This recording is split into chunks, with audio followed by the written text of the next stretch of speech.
All right, y'all. Welcome to the show. It's On the Empire. I'm your host, Scott Horton from antiwar.com. I'm the opinion editor there, and I do a radio show on the Liberty Radio Network. He's Jeff Tucker, and he is the founder and the chief Liberty officer here at Liberty.me, as well as something at the Foundation for Economic Education. Isn't that right, Jeff? That's exactly it. I like that something. Titles are increasingly irrelevant since everybody knows people just make them up anyway. Yeah, there you go. Yeah. So what is going on at antiwar.com these days? I mean, is the site doing well? You know, I know the traffic ebbs and flows these days. Is it you got people all over it or not? Yeah, traffic is always strong. We're in the middle of a fund drive right now at antiwar.com, which I guess is going about as good as usual. Mm-hmm. No better or worse, I don't guess. Things are going okay. Plenty of wars to cover: Afghanistan, Pakistan, Yemen, Somalia, Libya, Syria, Iraq, and then of course Ukraine and all the NATO expansion, Guantanamo prison, and the domestic police state, and lots to complain about. And the attempt to force Apple to hack its entire operating system to give the president of the United States and 2 million federal bureaucrats immediate access to all our selfies. You know, exactly. All this kind of stuff. We should talk about some of this stuff. But actually, let me raise the question of Guantanamo up, because this is a weird one to me. As I recall, when Obama ran initially for president and was elected, wasn't this one of his promises going into his first term? Yes, that he absolutely. Okay, and he blew it right away because instead of pushing, and see, here's the thing about it too, was you could understand why Rahm Emanuel, his center-right chief of staff, basically Likudnik handler there, would advise that this is bad politics. But that's because Rahm Emanuel is a stupid idiot. And of course, it was good politics. It's a big part of what got Obama elected in the first place, is he said, we've been acting very un-American around here since George W. Bush came into power, and I want to turn that stuff around. And he said it very generally. You and I could see through it, obviously, but for the average American, that was his big selling point, really, was that he wanted to undo that stuff. And so what were why was that a selling point? This is an interesting question to me. I mean, so you've got a guy in 2008 running for election. He's going, because George Bush ruined everything, right? So Obama ran, the marketing of Obama was, he's the opposite of Bush. He's as opposite as you could get to the current failure, who was leaving office with like a 23% approval rating, right? So they said, look, he's black, he's tall, he's a Democrat, he's from Illinois, he's soft on Iran, he wants out of Iraq, he was against it in the first place, and closing Guantanamo prison was a big part of that sales pitch. It's hard to imagine. Outside the law, and now we're going to go back again to the way it's supposed to be. So it's Scott, it's hard for me to imagine, like, sitting here today in 2016, that in 2008 there was massive public reaction against war and against the prison camps. Sure. And even as early as 06, right? It was insane that it took this long. But once Hurricane Katrina drowned New Orleans and George Bush and his government sat around and didn't even try to do a damn thing for a good 8 days or something before they even did anything other than prevent others from helping. Finally, it was okay to be critical of the Bush regime and, to assume that actually maybe they're not doing a good job or whatever. It took forever. It took till New Orleans drowned before that changed. And then once it did, the war in 2005 and 6 was just an absolute catastrophe. Two of the worst years of the Civil War there. So in 2006, the Democrats took the House and the Senate, and it was all because of the war. And of course, Pelosi and Reid were the best we're going to get out of it, so they didn't do anything to end the war.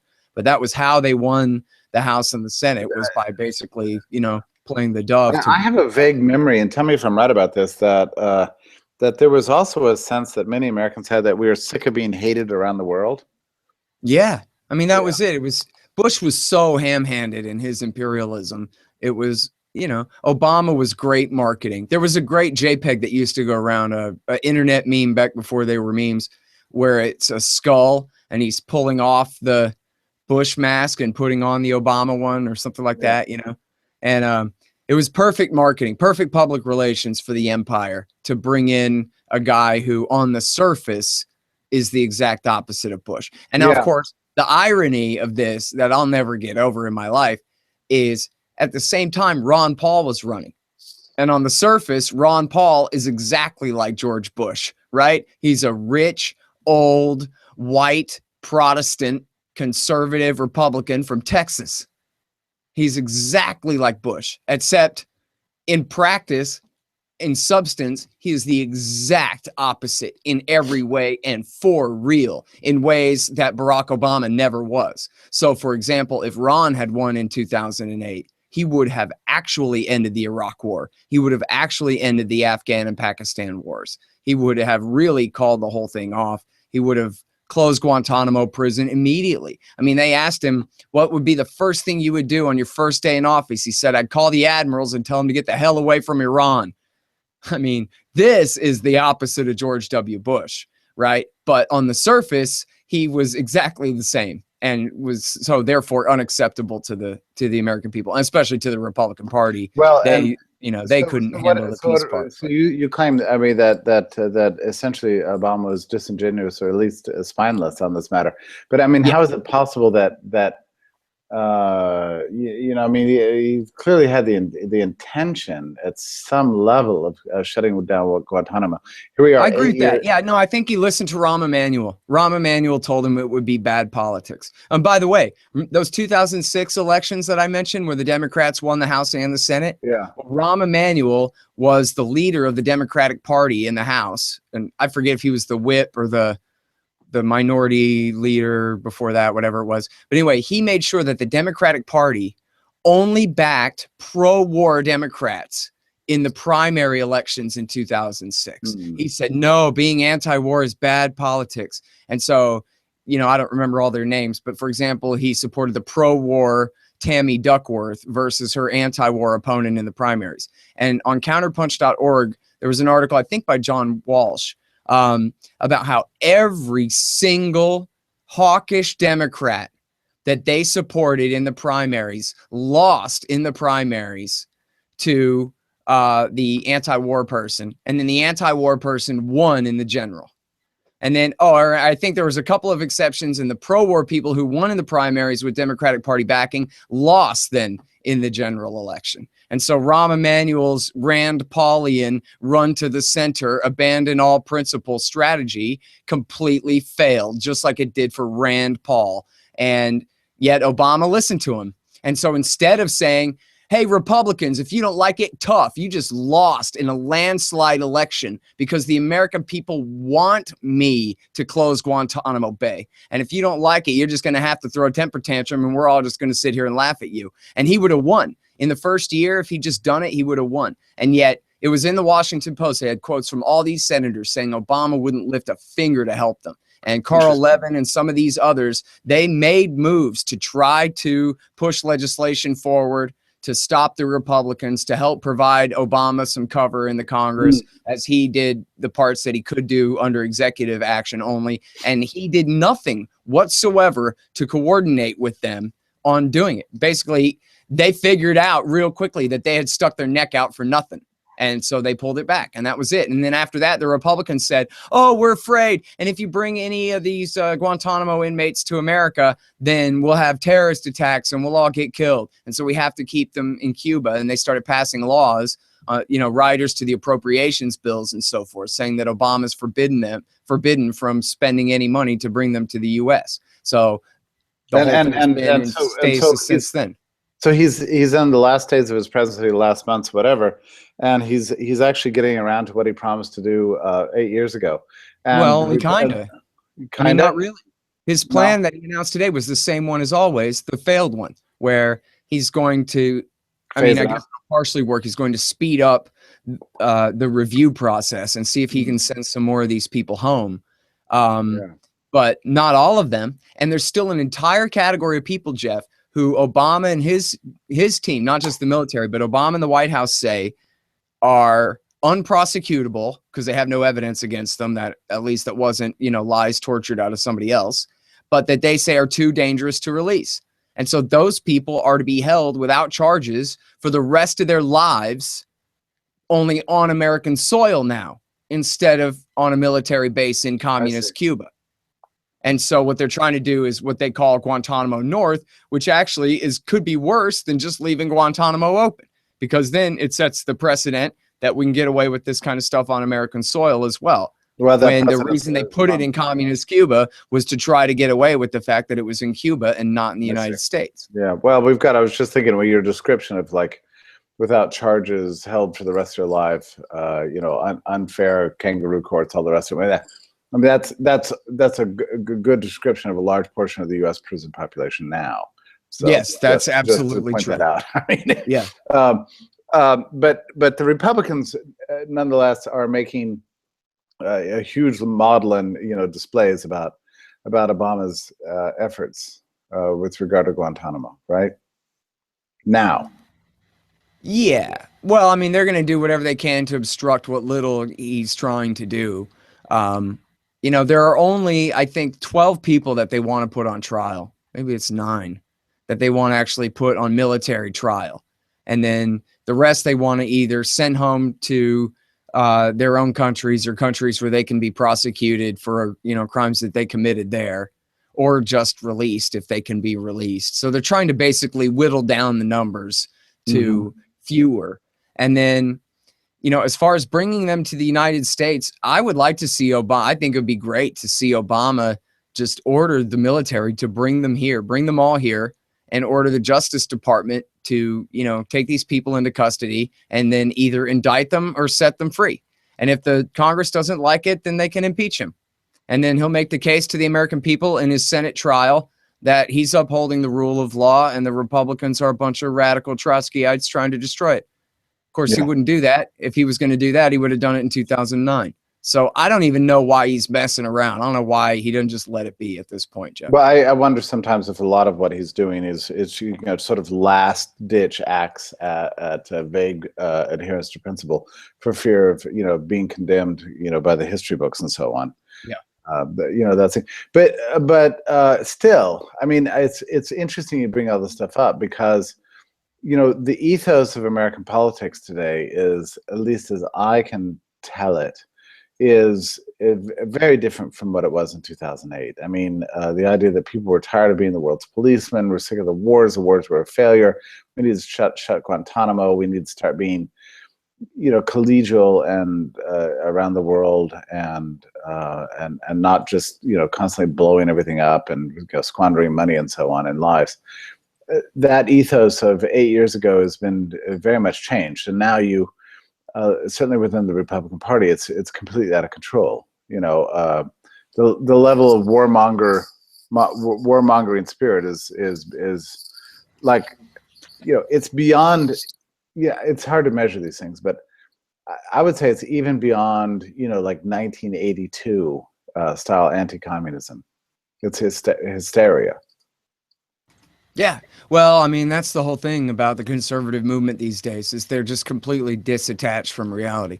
Now, with liberals, you can certainly say that about, their ridiculous economic beliefs and that kind of thing. Although, I mean, I think they're wrong about everything, but I think typically they at least live on the same planet that I live on. But Right. Conservatives, I mean, God knows what they're going to be terrified of next, but it never has anything to do with reality, whether it's the Ebola scare or whether it's, communists or terrorists under every bed or, electromagnetic pulse. Oh, yeah, North Korea could turn out all of our lights forever and ever and ever because I heard a liar say that once. Kind of just. I got that 2 nights ago at a speech. They don't know what the truth is about anything. And so even, for example, when it's absolutely to their own detriment, the American people are sick to death of these wars. And yet, when Marco Rubio's running for president, there's only one constituency he has in mind: the Likud party in Israel and their fifth column in the United States of America.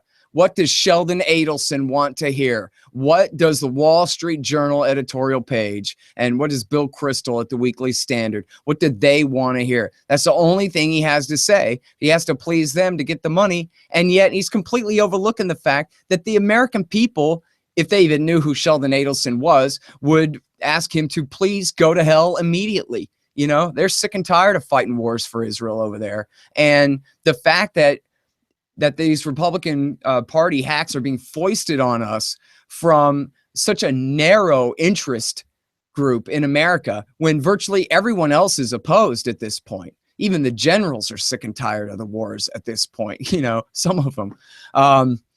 You know, I think it's just to their detriment. And their only advantage is that Hillary is just as bad as them.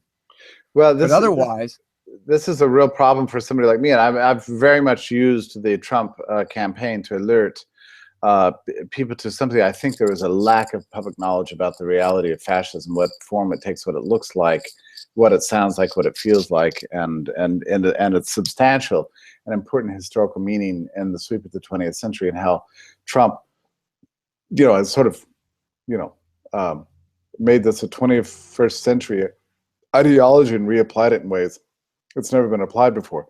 You know, fascism is not the only form of statism. There are many forms, but it's what brown shirts are one particular flavor. And in some ways, I appreciated Trump because he sort of perfectly embodied this and allowed me, you know, to dig up old texts, you know, from Mises and Hayek and say, look, these guys really exist.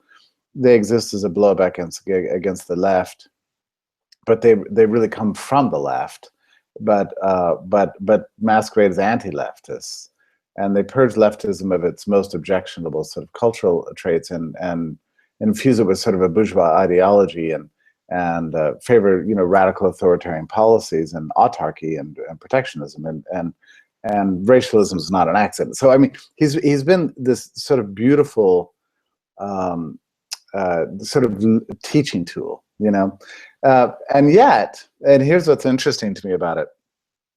You know, I've written, you know, countless articles on this guy, right? But the problem is that, like Jack Hunter wrote the other day and on Rare, and a very compelling article, and I thought I was right, that he said, look, there's plenty wrong with Trump, and it's egregious and it's horrible, and you know, is an authoritarian central planner and statist, you know, brown shirt, call him whatever you want. Rubio is actually far worse. And so he writes this column, you know, about Rubio, and I read it and I thought, okay, I can't sit here and refute this. Actually, Rubio represents in some ways, you know, the worst of the Pax Americana, democratic imperialism, you know, statism, and his paeans to free enterprise are, you know, purely, you know, just designed to sort of, you know, push the right buttons for the hoi polloi. But apart from that, he's a, you know, a thoroughgoing radical. Yeah, no, I mean, it's amazing that he's not a former communist. And in fact, I don't mean to assume that. Yeah. Right? He really acts exactly like just, you know, a sock puppet of the American Enterprise Institute, the Weekly Standard. Well, I mean, look, the American Enterprise Institute. And he also, you can tell that he doesn't know anything, right? Other than this is what I'm supposed to say. That's right. He's robotic. Yeah. Yeah. And his talking points come from the worst people in America, the neoconservatives. And now, they are different. I don't know about worse than Trump. I mean, we will see in a Trump presidency just how bad he can be. But, you know, I actually, you know, the neocons don't like him and don't trust him. But, you know, they really, Bill Kristol and them really preferred John McCain to George W. Bush back in 2000. But they ended up getting along with Bush just fine when it came down to it, you know, when Cheney brought him into the government and all of that. And I think Trump, what's he going to do? Fight the Israel lobby for 8 years? He's going to make a deal with them. He's going to do business just like the rest of them do. And so I don't know what the neocons are so upset about. In fact, he did a campaign TV ad for Netanyahu. He's on the record saying he wants to move the embassy to Jerusalem, which is, you know, the Ted Cruz, Marco Rubio position, which all American presidents have resisted that, even though the lobby's pushed for that for years. He's absolutely horrible on the Iran deal. And, you know, try to oppose it all the time. And relying on it all. I'm sorry. In terms of just sheer sort of bloodthirsty rhetoric, it's hard to beat Trump. Did you hear his funny anecdote about the Philippines? You know, the 19th century, the bullets you know, soaked in pig's blood and all that stuff. Yeah, well, and also he says, you know, waterboarding, which means drowning people literally to the brink of death over and over and over again. They call it simulated drowning. Yeah, it's drowning someone. That's what it is. drowning them over and over and over again. He goes, oh yeah, no, that's nothing. And at this point, he didn't even mention interrogations. And, we're going to find out what information we need no matter what it takes. He was just basically talking about having fun at this point, that, drowning them ain't nothing compared to what I'm going to do to them. And why? Because we're going to get a hoot out of it. That's why. It's going to be a riot. Yeah. We're going to break out the red hot pliers or the electric shocks, whatever you got, Yeah. Against whomever. I mean, it's just against random, non-white enemies of. Yeah, and then the crowd breaks into USA. Yeah. So Rubio hasn't actually spoken like that. I mean, and yet he's probably the establishment's choice. At least I'm vaguely discerning this. That. Well, yeah. I mean, it's the same thing with Jeb Bush, right? He's a very soft-spoken guy. Yeah. You could even, in a way, you could say the same about Bill Kristol himself, right? With that big Cheshire cat grin, and always a very soft tone in his voice. Well, what we should do is your son ought to go die killing a bunch of kids. And he says it. He sounds so reasonable the way he says it, and it just sounds plausible. Same thing with Jeb and Rubio both. They're not nearly as bombastic as Trump. They're worse warmongers than he is, and that's saying a lot because he's really bad. There are factions within the establishment, and as things go, if Jeb represented the Rockefellers, he's probably relatively more, sort of.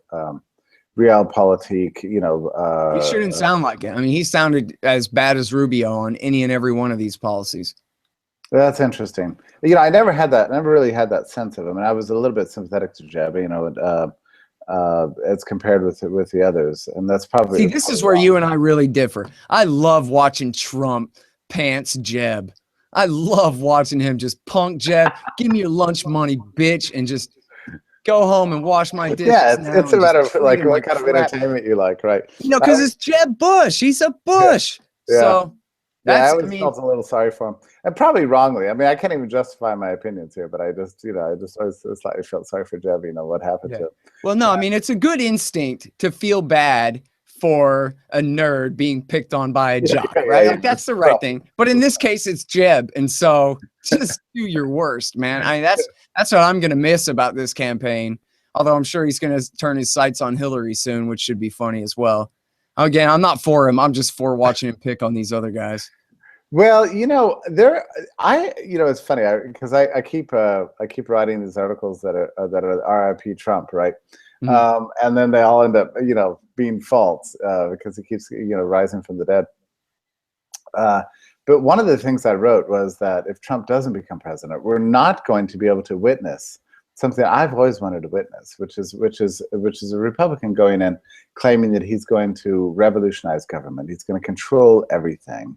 He's going to, achieve all the wishes of the American people and cause government to be an awesome, business-oriented, sort of institution that complies entirely with his will and those of the experts he appoints. And how does this end? Actually, it's going to be very interesting to watch. At least to me, it's going to be fascinating because I think what Trump's going to discover and what all Trump supporters are going to discover is similar to what Obama supporters discovered, which is that there's a deep state out there that's much more robust and a living reality that no political movement can change at all. Oh yeah. Well, I imagine on the first day, Trump is going to have a meeting with the CIA and the generals and the admirals, and he's going to say, "You guys do whatever you want. Yeah, just let me know." Shake on it, and it's going to be on. He's not going to pick a fight. In terms of domestic policy, Trump. I mean, maybe Rubio and probably Cruz and probably Hillary Clinton, maybe even Sanders. Have weighed in on this thing. I don't know, but I got the chills the other day over this iPhone issue because the FBI's ordering Apple to open up the San Bernardino terrorist phone, but and they had already shared his iCloud with him, and complied with the FBI in every respect, except that they won't hack the operating system to allow a government backdoor into not just his iPhone, but that would pertain to everyone's iOS systems all over the world. So in Saudi Arabia and Pakistan and China, all in addition to every single, so it's something like 1 billion iPhones at stake, right? And this is what the FBI wants. They want complete access. And so you got for a crime that's already been solved. Yeah, right, right. So you got Trump out there saying, you know, boycott Apple until they comply with this. So essentially, you know, it's very self-interested on his part, because as president of the United States, then that would give him massive access, you know, to your texts and selfies and you know, everything else that's not in the iCloud. You know, just by sending an email or making a phone call. You know, it would that would be the end. I mean, it'd be Orwell's unthinkable nightmare would happen. You know, just overnight. And he's got the self-interest in doing this because this is the way you control the world, is control the data. Well, it's a huge precedent too for government to just conscript Apple and basically deputize them and force them to do this. Yeah. And there are all kinds of hypotheticals going around about, well, you know, maybe they'll be able to force doctors to perform certain surgeries, or they'll be able to force, you know, who knows under what circumstances they'll be able to, as somebody put it on Twitter earlier, just force a smart person to tell them what the hell to do because they're too stupid to know what to do. So but they can tell a judge yeah, to basically enslave people to their will. Yeah. So you suddenly got an army of computer programmers that are doing something, you know, the opposite of what they want, but they have to do it. Right. It's an egregious policy. And by the way, let's just can we just have a 2-minute hate against Richard Epstein, you know, the alleged libertarian attorney, intellectual leader, you know, within the liberty space for writing an op-ed today, siding with the FBI against Apple. So there you go. Yeah, what a movement. It happens. I mean, to me, this is you know, an important case of civil rights. This is why I've given 10 interviews on the subject, because it's appalling, and I'm proud of Tim Cook, actually. I mean, who's the Hank Reardon of our time. Yeah, I was surprised by that, actually. Although I guess they're looking at it just from the bottom line. It's not a matter of principle. They're saying we're just kissing the foreign world market goodbye. And they're just going to get phones from somebody else instead of us if we, you know, bow down to this. Well, that was and the FBI said, well, this is just a business decision. But yes, exactly. And that's why it's so awesome. Yeah, actually. Tim Cook is generally better than Steve Jobs on all these issues. In fact, I think he's generally a better CEO than Steve Jobs ever was. Yeah, I know it's heresy to say, but I think. Well, and you know, by the way, Google came out and said, "Yeah, we'll do whatever you want, FBI, if you ask us." So all you Android phone users, take that into account, how much they care about you. That's interesting, because Android does not have the same level of protection. Right. Yeah, I didn't think so. Or maybe they do, but they're willing to compromise it on request. You know, I'm not exactly sure. Yeah. But. Well, it's amazing to me that, you know, you've got this presidential candidate up there saying, you know, I want to break into your phones. I want to know everything about you. I want all your data. Vote for me, you know, and you've got the American bourgeoisie going out there going, yeah, he loves America. He gets my vote, you know. Yep. So, which is exactly what happened in South Carolina, which I presume is going to happen in all the. I mean, even the New York Times today is talking about how Trump is got the, you know, basically, you know, got the nomination sewn up, as far as I can tell. So. Yeah, I think so. Hey, you know what? I forget if you and I ever talked about this, Jeff. Did I ever mention to you, and stop me if you heard this one, but did I ever mention to you about the cartoonist Scott Adams that does the Dilbert blog? Oh, yeah, because he was made a big psychological study of Trump. Yeah. Have you been reading that stuff? Or did we already talk about this? Yeah. It's awesome. Okay. I mean, the guy is awesome. Yeah. So yeah, I went and read like a month worth of his blog entries and stuff. And he's absolutely had me convinced for quite a while now that there's no way that Hillary Clinton can stand against Trump. I gave up. I had thought Jeb, of course, was going to be the one for years. And then, you know, Trump obviously is the black swan thing. And I thought, well, he'll probably peter out. He's kind of a clown and he'll blow it. But nope. And then I started reading this guy about, I don't know, in November or something like that. The first time I saw him on CNN making the case that this guy has persuasion techniques just mastered that none of these other people can trump. Sorry. And not only that, I mean, he's a TV star that he has a level of fame in this society that is so much deeper than any politician in DC. Well, and you wonder if these days that really does matter. I was thinking about this the other day. I mean, is it possible even to run for president without being that sort of mega star that Well, I Trump mean, this really is a is. first, right? It's always been you have to be a governor or a senator, period.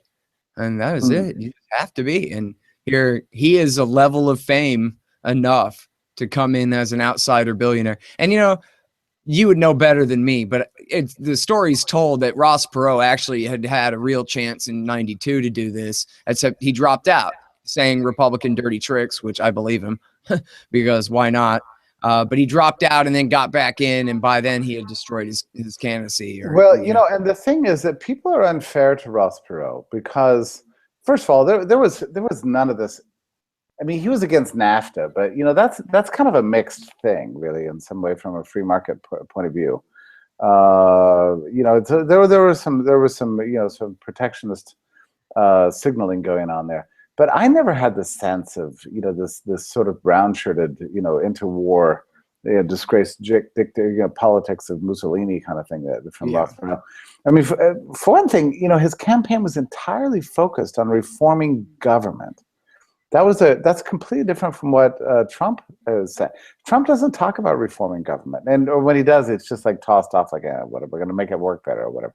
But mainly, he's talking about the American nation that he's going to rule, and he's going to cause to become this living, breathing, functioning, smart, good deal-making thing. Ross Perot never spoke like that. Actually, he always talked about getting the budget under control, cutting waste and fraud, applying business standards to bureaucracies and that kind of stuff. That he wasn't scary in the same way. I mean, this is just I think it's wrong that people sort of smear him, and that tar him with that same brush that they attacked Trump. He had a different political sensibility. I don't know. I don't have the sense that he could have ever been president. Although I remember a debate on this. This is why I don't. I should say how do you say a bet? I don't bet anymore because I bet a bottle of Dom Perignon that he would be our next president, and I lost. And so ever since then, I've stopped betting. It was just the worst bet of my life. So, yeah. But it looks like it's really going to happen this time, and it really does symbolize a kind of a breakdown of the establishment, which is something I've looked for my entire life. But now that it's upon us, I'm newly convicted that there's something actually worse than the establishment. Yeah, very well could be. And he's going to be close enough to it. He is a businessman after all. He's going to make deals and not be too far out of control. But yeah, it does kill me. It's the supreme irony, like we were talking about before, with Ron Paul being the exact opposite of Bush. I mean, they had a chance twice, man, 2008 and 12. You had this guy running who he fit. He's a total square that fits within their cultural conservative mandate and whatever. But then he's just saying all we got to do is decentralize and repeal. All we got to do is set people free. All we got to do is abolish the IRS and abolish the empire and abolish the Patriot Act. And you can go about your day and everything will work out. And they told him, boo, we hate you, go to hell. And then he said, well, we shouldn't mass murder people because Jesus said, love your enemy. And they said, boo, we hate you. You suck. And then Donald Trump comes and goes, we just need a strong leader. And they go, yeah. Now that's like the kind of anti-establishmentarianism we can get behind. Power, that we'll be able to fantasize is exercised on our behalf. All we need is freedom. Fuck, get the hell away from me with that. That's terrifying. That's terrifying. What might my neighbor do with freedom? Put him under the control of Trump, and then I'll feel okay. Well, now you've not had a whole lot of sympathy for the Christian right. I think traditionally, that's not really your crowd. But has Trump's support among that constituency altered your view slightly, or made you think new things about the Christian right? No, I'm not surprised at all, because the Christian right isn't about Jesus. The Christian right, well, it's got the word right in it. It's about politics. And for that matter, no offense to people who are true believers watching or whatever, but I think even you would all agree that to a lot of Christians, Christianity is a matter of identity, of the group that you belong to. And the thing that you pretend to believe along with all the other people pretending to believe it near you every Sunday or whatever. But it's not really about you know, the afterlife and John 3:16 and all this. It's a matter of where do you belong and who does not belong in your same group. You know, that's what religion is about more than anything else in my eyes. So it doesn't surprise me. So it actually does surprise me a little bit, because I think all along I've believed in the sincerity of, you know, their religious impulses, you know, which I've always thought was slightly misplaced and could lead to theocratic ends. But now I've come to the conclusion, like you, that really this is a tribal instinct, and that there's something about American Christianity that's bound up with sort of nation state identity, if not racial identity, that trumps, you know, all the words of Jesus himself, which Yeah, is very strange. Yeah. and you know, hey, I saw this interesting thing, and this kind of goes along to the same topic in a way. Someone put out a clip on Twitter last night of Al Sharpton talking about Trump. And what he said was, I don't know if you'll find this useful or not. I thought it was interesting. Trump is from Queens. Him and his dad, they're from Queens. So now, to me, I'm a Texan. So if you're from South Carolina, you're a Yankee to me. You know what I mean? But, you know, trying to put myself in the mindset of an actual New Yorker, somebody from Queens is an outsider when it comes to the island of Manhattan. And so the Trumps, even though they're billionaires, and even though to anyone else in America, they're billionaires from New York City, to Donald himself, who Al Sharpton obviously knows very well, he's an outsider who's always felt like an outsider and has always been kind of trying to, you know, work his way into that Manhattan elite. And he kind of resents them, and he kind of has always been treated as an outsider by them. And that kind of has a lot to do with the explanation for how can somebody who's a New York billionaire posture like he's an outsider, like he's a working class populist, one of us. And that's sort of what it is that in a way he identifies himself, obviously not working class, but he identifies himself more as one of us than as one of them. Well, even though, of course, his idea of who we are is probably pretty skewed, but you understand. But the New York Times confirms that today. They have a big story and said that it's a very interesting story, because they're now actually writing serious journalism about Trump, you know, for the first time. And they had a big article today about how he's not part of the New York establishment, that he never has been. That he doesn't personally have a lot of influence. He doesn't own a lot of politicians. He's not part of the businessmen's groups. He doesn't have a lot of loans from Wall Street. He doesn't really play ball with Wall Street. So it's true. I mean, the New York Times even said, you know, wrote this today, that he is something of an outsider. Yeah, that's interesting. Doesn't have big loans from Wall Street banks, huh? Who does he do business with? Bank of America or something? Well, he claims that he is self-financing. That he just long ago, and by the way, part of the reason he doesn't do business with the big banks is that he doesn't pay his bills. They won't do business. Yeah. So he pays late, and also he screws people. I mean, it's a very interesting thing. I remember one time watching a speech. He was giving a speech, and the microphone would variously cut in and out, you know, and he got really pissed. And maybe it happened 3 or 4 times in the course of the speech. And the 4th time it happened, he said, "You know what? This microphone is a disaster." And he leaned and yelled to his staff member. He said, "Don't pay whoever we rented this microphone from. Don't pay him. This thing doesn't work." He violated his terms of use. He said, "Don't pay him." And I was sitting there thinking, you know, this is like robbery or something. This poor microphone vendor, whoever it was, you know. Well, yeah, and I mean, he was totally losing his cool over it too. And where he could have just as easily cracked a joke, he, you know, had to. Yeah, you remember that? And it was basically publicly on national television, you know, advocated, you know, ripping this guy off. So he's using his equipment that didn't work perfectly, and then he's telling his staff, "Don't pay this guy." So apparently, this is the way he treats everybody. So he gets these loans, and he does this, and he just doesn't pay his bills, or he pays it so late that you're shaking your fist at him. So Goldman Sachs and Chase Manhattan, all they won't deal with him because they don't trust it. They don't trust him to pay his bills. I mean, it sort of robs people all the time, which sounds right to me. Actually, That's sounds funny. correct. Yeah, This, the truth behind that great talking point. Yeah, I won't deal with J.P. Morgan Chase. Yeah, they won't deal with him. Yeah, He's a deadbeat. It's a deadbeat. He's a deadbeat, and which you can get away with in American corporate finance today. Actually, you can pull that off if you it's right there in the law. got enough bravado, you know. So So anyway, the establishment won't have him essentially because he's not, he doesn't have enough business integrity. They won't deal with him. But they were pointing out to the irony that in New York, you drive in and there's the Trump Tower, the Trump golf course, the Trump this, the Trump that.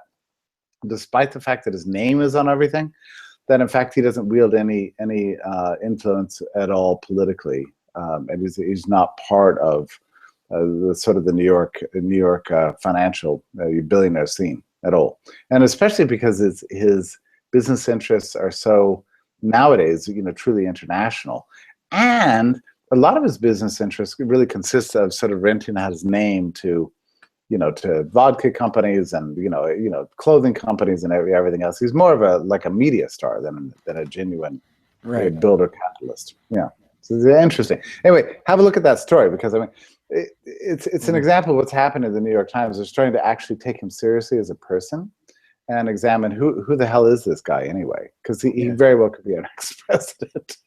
Well, I'm really looking forward to seeing him unleash against Hillary Clinton because she's got 7,000 skeletons in her closet. And, he's already said, you can already tell his trajectory on this, where they asked him about Bernie Sanders. He's so funny, this guy. I know he's a fascist and whatever, but he's still hilarious.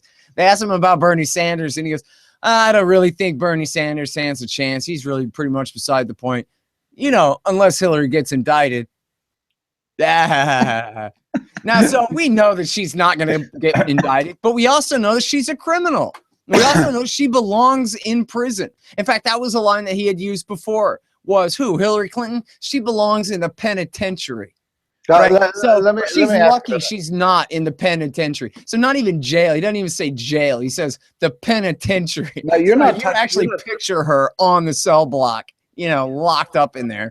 You're not talking about the email scandal, are you? I mean, I have a hard time sort of getting a grip on this because, first of all, I don't even. I mean, I think this, is it classified? Is it not classified? Because it's mostly bullshit. I really don't. Well, look, here's the thing. The government shouldn't exist. So is a libertarian like you or me going to get all upset that someone wasn't the utmost of careful with its secrets? I mean, who cares, right? Yeah, it never mattered to me. I don't know. The point is that if it was you, they would nail you to the wall, dude. You'd be doing 40 years in the pen, right? Yeah. If it was the average schmuck who works for the State Department, they would go to prison for years for what she did, including, she's got satellite pictures of North Korea's nuclear weapons facilities and stuff on her home computer, which you could just guarantee was cracked by every spy agency on the planet. And the point is that in the Obama administration, under which she was Secretary of State, which is, the time at issue here, he has prosecuted more people under the Espionage Act than every other president since Woodrow Wilson combined, including Nixon and all the rest of them combined. There was a guy, Judge Napolitano's written great articles about this. There was a sailor who was, I don't know, an ensign or something, who took a selfie with an out-of-focus radar screen in the background. He went to prison. And, Your Honor, it was an accident is written into the law as no excuse whatsoever. Or I'm a whistleblower. I was deliberately trying to bring scandalous information to the light of the New York Times for democratic purposes, like in the First Amendment, Your Honor. You're not even allowed to argue that in court. If you did it, you're guilty, period.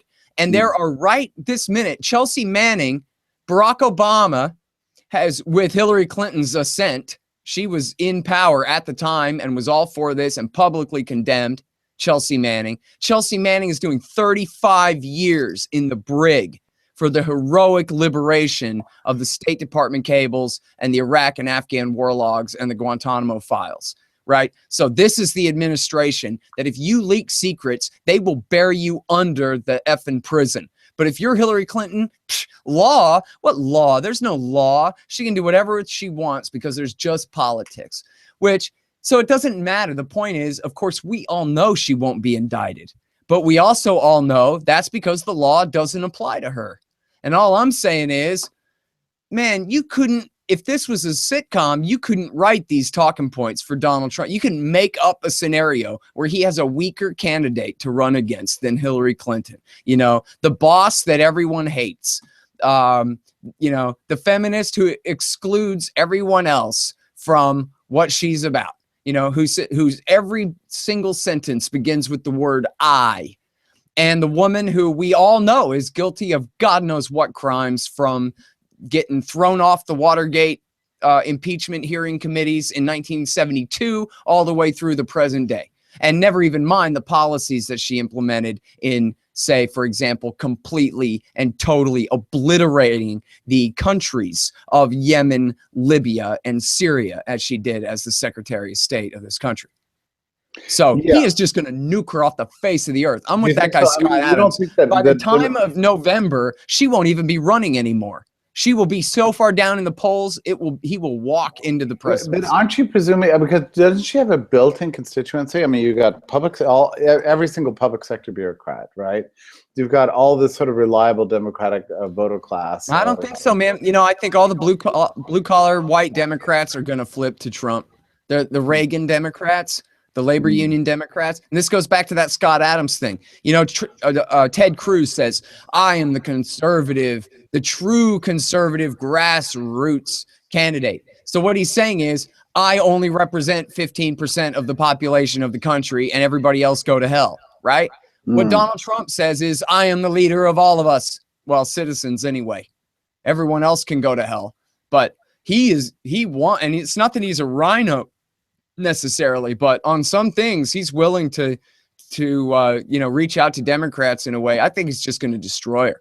I think Hillary is the worst candidate the Democrats could have possibly picked to run. And especially she was for the Iraq War and he was against it. How the hell are they going to spin that? But now here's something interesting.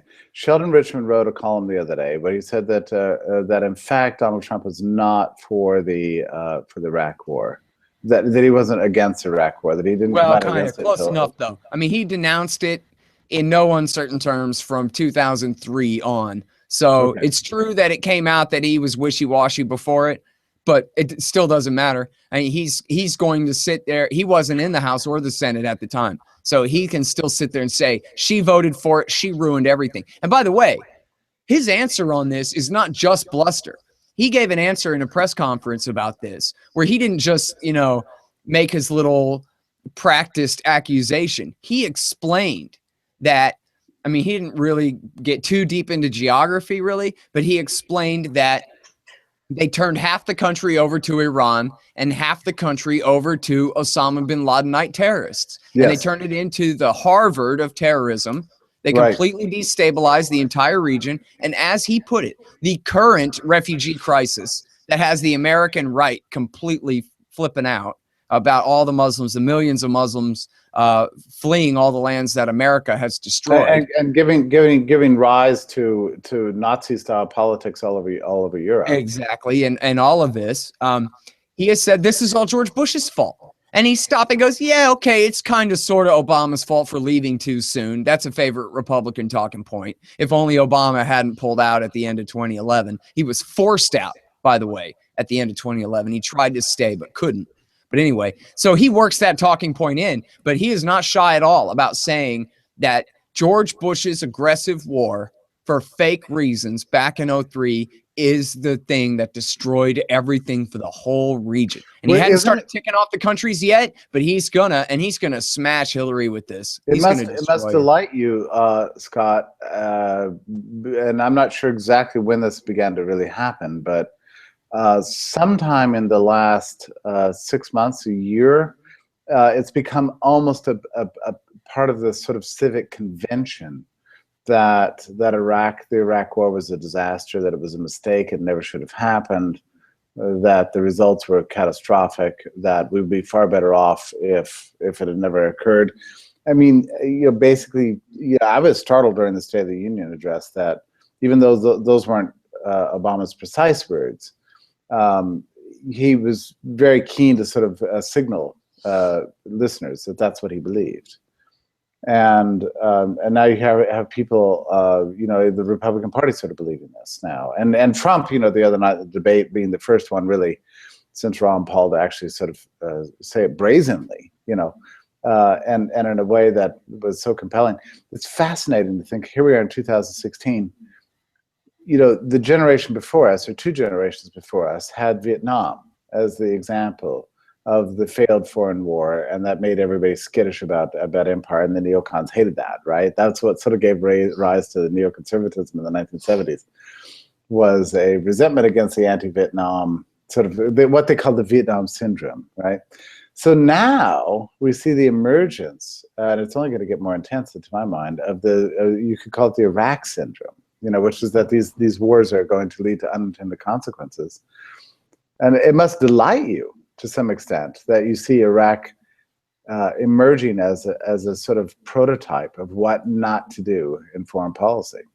Yeah, no, it's good. I mean, it's an absolute, shame that it's taken this long for people to be this honest about it. And really, I think it's taken Donald Trump. I hate to say it. It's taken Donald Trump saying, and what he's doing too is he's not attacking the audience that, all you dummies believed in George Bush back then. He's just attacking Jeb, right? He's pulling rank on Jeb and saying, yeah, your brother ruined everything, that kind of thing. So it's a great political position for him to be in, to make that argument, because it's a way for him to pick on the Bush clan again. Well, it was so hilarious too when Jeb, and again, I've been sympathetic to Jeb, not so much as politics, but just I guess personally, he seems like a decent guy.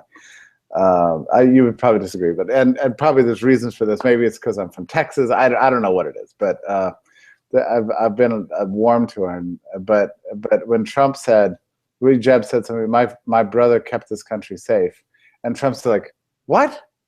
9/11 happened under his father, I guess. 9/11 happened under him. What are you talking about? That's the worst crime, and that's the least safe we've ever been. It was such a penetrating, powerful moment. Yeah.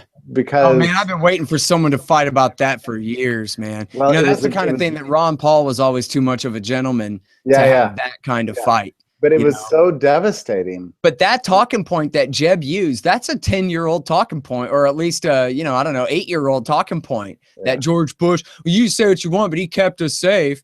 And Trump was the only person on the national level ever to finally come out and say, yeah, except that one time, except that one big thing. And he even said, what is this where we always have to start on the 12th? What is it? We're not allowed to count September 11th. He even said in one of those press conferences, that's like saying, yeah, the other team scored 19 runs in the first inning, but we played a great game after that.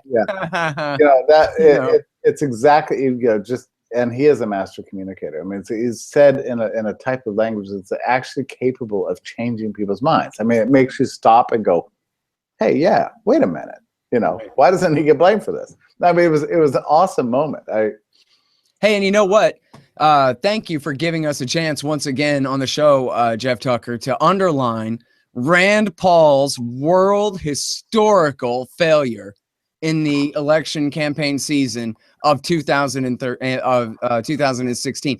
Here is a man who had probably the greatest opportunity of any kind that any man has ever had. Did I state that broadly enough? Here is a man who had the greatest opportunity that any man ever had to do anything.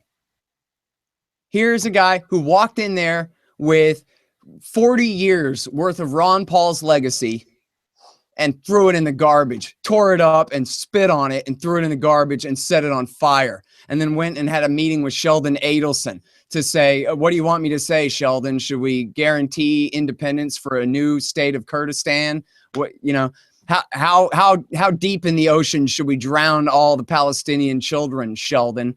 And he completely, totally blew it. And then 1 week after he drops out of the race, Donald Trump comes out and says, the Iraq War was the worst decision any American president has ever made. How do you like that? Yeah. And the Republicans, his numbers went up. They did. Went up. They went up. Saying the thing that Rand Paul was too much of a tiny, pathetic little coward to say. That what the empire, what our government is doing over there is wrong. And so he failed. He failed. He ran as Jeb Bush, and he failed even worse than Jeb Bush. A world historical disgrace that will never be forgotten. The worst blown opportunity in the history of all of mankind to teach peace and freedom, to take his father's message and move it another 10,000 miles forward.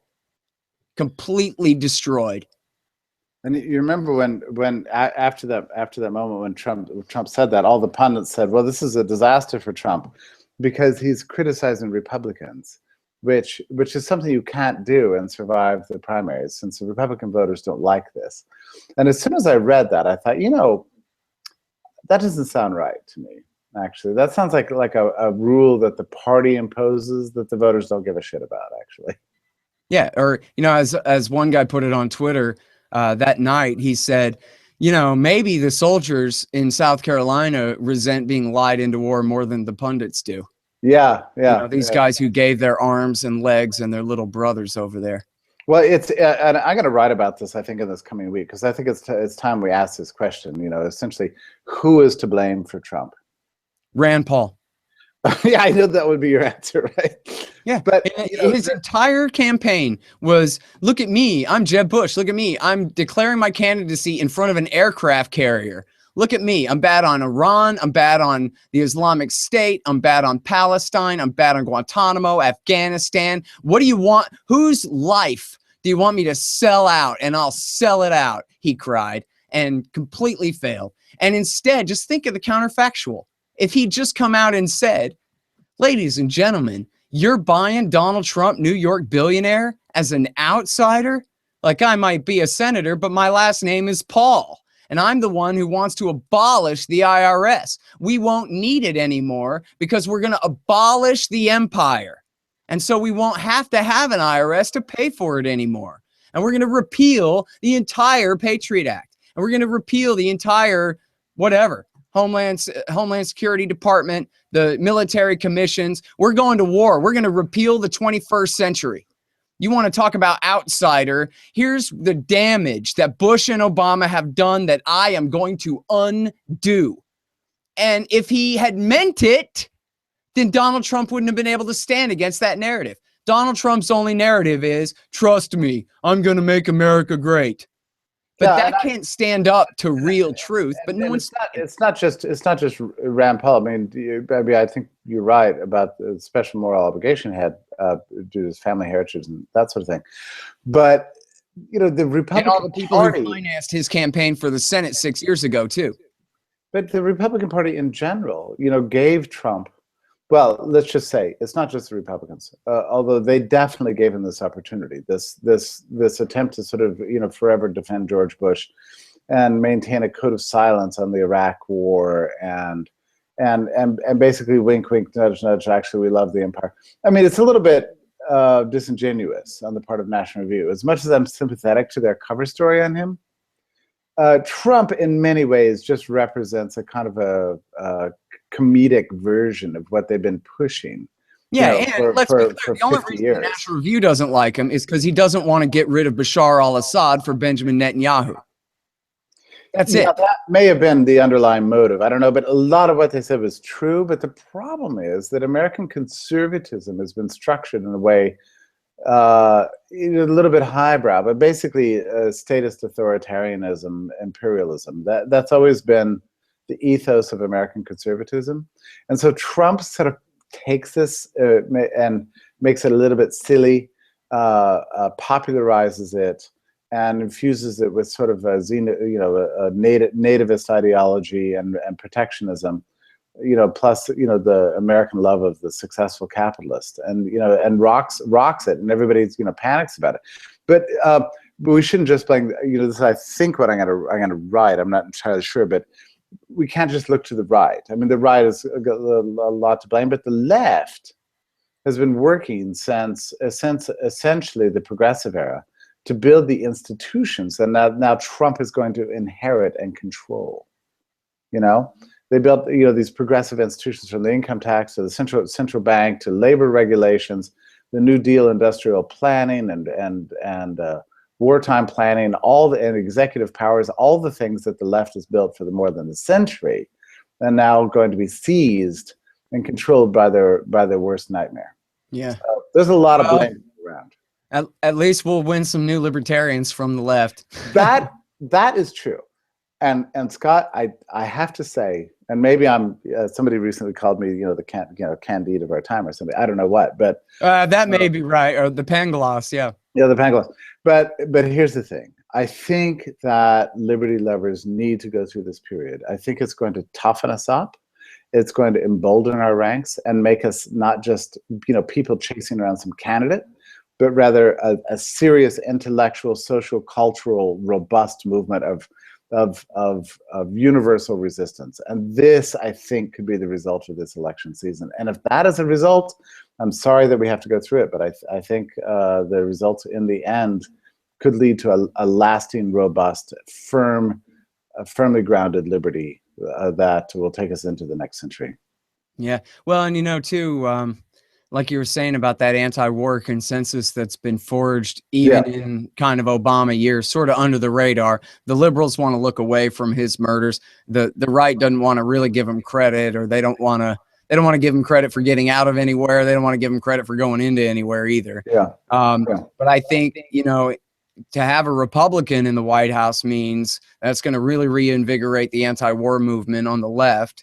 And, you know, maybe we can actually get some movement here. If the right wing is pretty much sick of it, if Trump represents at least more sick of war than the Rubio faction type, you know, part of conservatism, and we have the liberals back on the anti-war side, maybe we can make some real progress there. And let's give the devil his due.